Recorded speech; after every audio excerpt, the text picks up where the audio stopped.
Texas Tech football kicks off its conference schedule this week, but not everyone is looking forward to game day. Find out why coming up.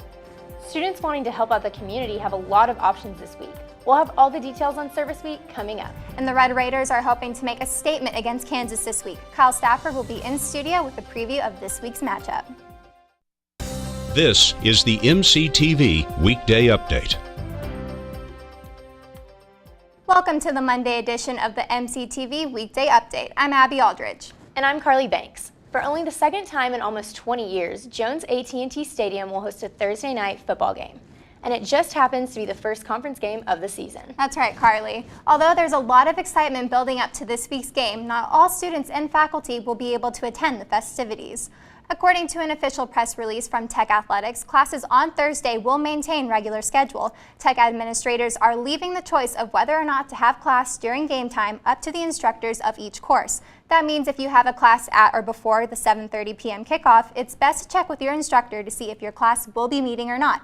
Unlike bad weather days, the campus is not considered closed on Thursday evening, and instructors are not required to make any special arrangements for students who do not attend class.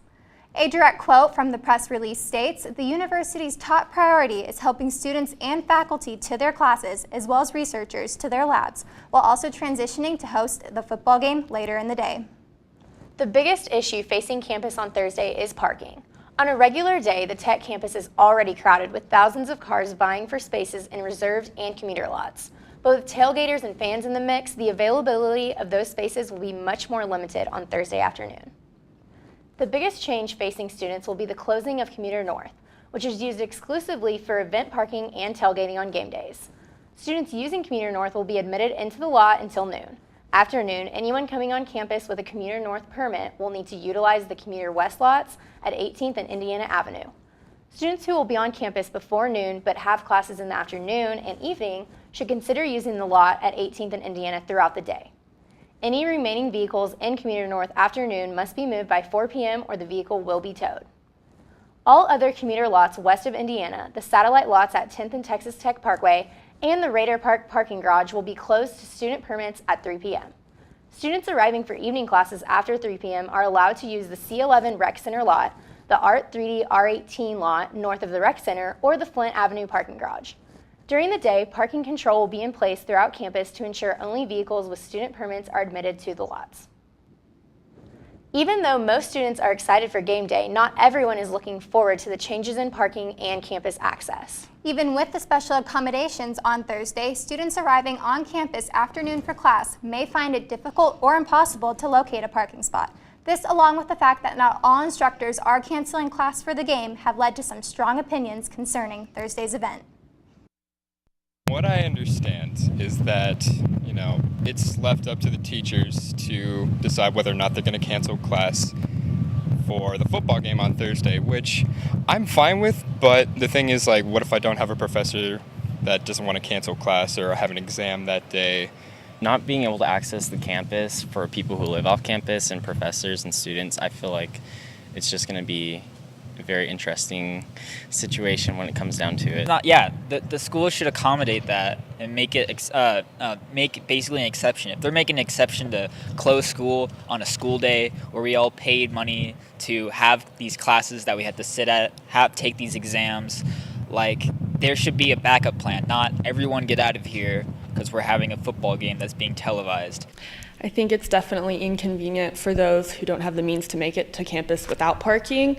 Not everyone has a bus route running from their certain complex or area, so I think it will be inconvenient for the students. Well, first of all, I think it's wrong of the school to do that to students I would assume knowing that the professors would have that response. I think it's wrong of the university to use the parking in that way when it's meant for students in their education. I feel like it's not fair to kids who have to take a test because buses stop at 7, and where are they going to park to take their test?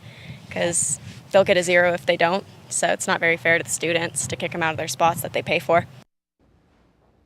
In response to student concerns, Stacy Stockard with Transportation and Parking Services says the university will do everything they can to assure students heading to class have a parking spot. Thursday game is something that everybody's been working on for months and trying to get everything fine-tuned and working well for everyone on campus that day. There are a lot of groups to work with. And so our office is looking at helping those who are permit holders who are here on campus for their work or for classes. Stafford says transportation and parking is doing everything they can to inform students, faculty, and staff of parking options for Thursday. But if you're still confused on which lots you can use on game day, you can call 742-PARK for more information. The Thursday football game isn't the only thing happening on campus this week. A week-long set of activities is giving Tech students a chance to give back to the Lubbock and campus communities. Service Week kicked off today at the Sub with a letter writing event for the Boys and Girls Club outside of Copy Mail. From 11 a.m. to 1 p.m., students were given the chance to create a unique, crafty note to encourage students to strive for their best.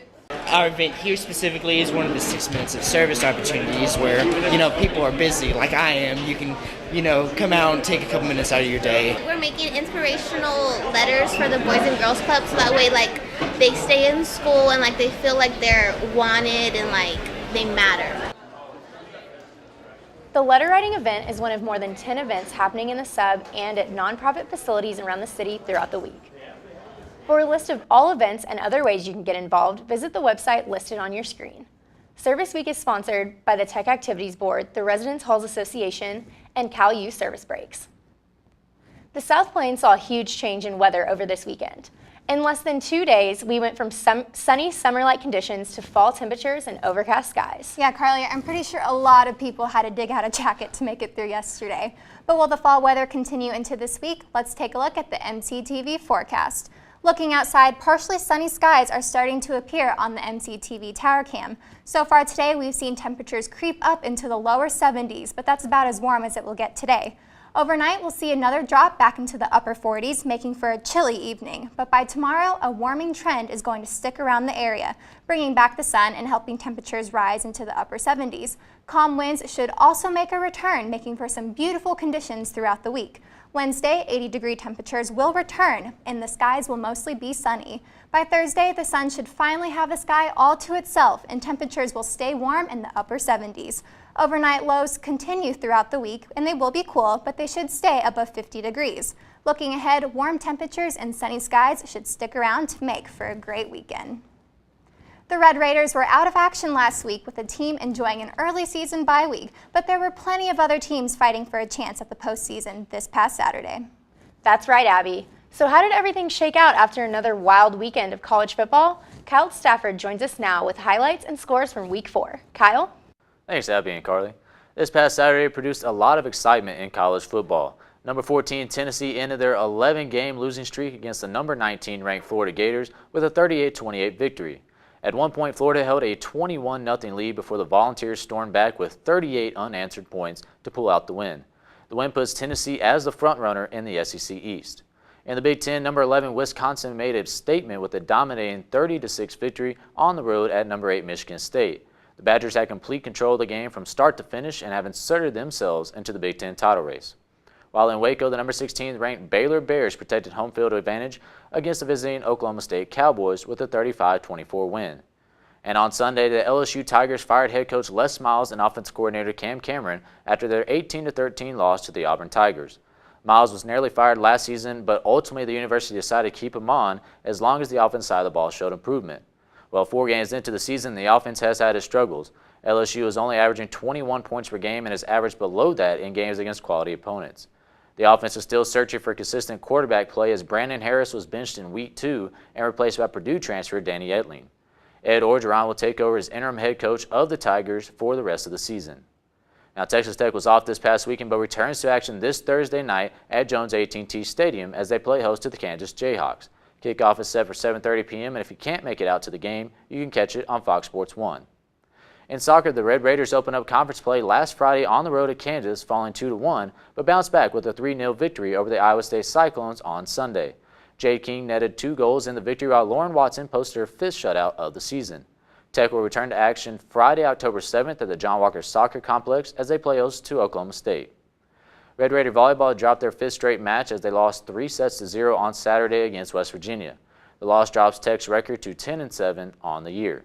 They return to action Wednesday in Waco against the Baylor Bears. The start time is set for 7 p.m. Sunday was a tragic day in sports as many woke up to the news of the death of 24-year-old Miami Marlins pitcher Jose Fernandez. Fernandez was becoming one of the best pitchers in baseball in only his fourth season in the league. Compiling a career record of 38-17 with a 2.58 ERA, he passed away in a boating accident early Sunday morning along with two other unnamed victims. Later Sunday night, one of golf's all-time greats, Arnold Palmer, passed away due to heart problems. Palmer was 87 years old. These two will surely be missed in the world of sports. And that's all for sports. Back to you, Abby. Thanks, Kyle. Before the game on Thursday, there's still plenty of other activities happening here on campus, including one that showcases some of the best musicians the university has to offer. Here's a look at today's MCTV events calendar. Tonight, the School of Music will be hosting their Fall Concert Band and Symphonic Band Concert. The performances will feature various works ranging from Renaissance dances and British folk tunes to a four-movement work inspired by art. The concert will take place in the Hemley Recital Hall at 7:30 p.m. and is free and open to the public. If you're more of a performer than a spectator, the Tech Activities Board has a unique way for you to be a part of the action in one of this semester's most popular events. Tomorrow night, TAB will host auditions for roles in this year's Mystery Dinner. Just stop by the Sub-Mesa room between 7 p.m. and 9 p.m. and find out if you have what it takes to be a part of a fun-filled homicide investigation. Those selected to perform will then take part in this year's dinner, scheduled for Thursday, November 17th at 7 p.m. Auditioning is free and open to anyone with a student ID. And finally, if you're inching closer to graduation and starting to wonder where to go from here, the University Career Center has you covered. Just head over to the United Supermarkets Arena on Wednesday for the fall edition of the University Career Fair. Representatives from more than 100 employers will be present and looking for potential job candidates.